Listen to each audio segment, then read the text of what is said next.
વડાપ્રધાન મોદીએ સુરતમાં કહ્યું, ડાયમંડ બુર્સની સાથે સુરતનું અને ભારતનું પણ નામ આવશે. નિકાસમાં સુરતની ભાગીદારી વધારવી આવશ્યક છે. વડાપ્રધાન નરેન્દ્ર મોદીએ તેમના નિવેદનમાં કહ્યું, સુરતની ભાગીદારી વધારવી આવશ્યક.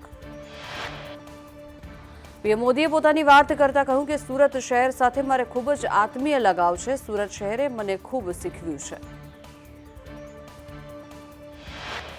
પીએમ મોદીએ કહ્યું, પહેલા સુરતની ઓળખ સન સિટી તરીકે થતી હતી. હવે સુરત લાખો યુવાઓ માટે ડ્રીમ સિટી છે. આઈટી ક્ષેત્રમાં પણ સુરત આગળ વધી રહ્યું છે.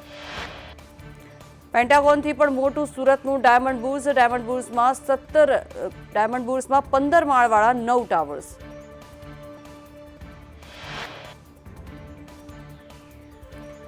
ડિસેમ્બરને લઈને ગુજરાત પોલીસ એક્શનમાં. ગુનાહિત પ્રવૃત્તિ અટકાવવા માટે આંતરરાજ્ય સરહદ પર સતત પેટ્રોલિંગ.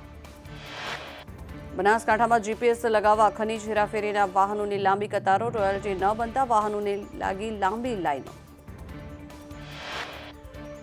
ઊંઝામાં તસ્કરોનો તરખાટ. એક રાતમાં 5 દુકાનોના તાળા તૂટ્યા. તસ્કર ટોકડીએ બેંક પાસબુક અને ચેકબુક દુકાનની બહાર ફેંકી દીધી.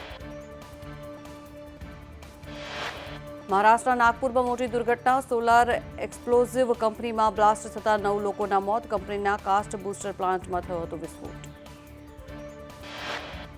ઉત્તર ભારતમાં પહાડો પર બરફવર્ષા થતા ઠંડીમાં વધારો થયો. પહેલગામમાં તાપમાન -5 ડિગ્રી નોંધાયું.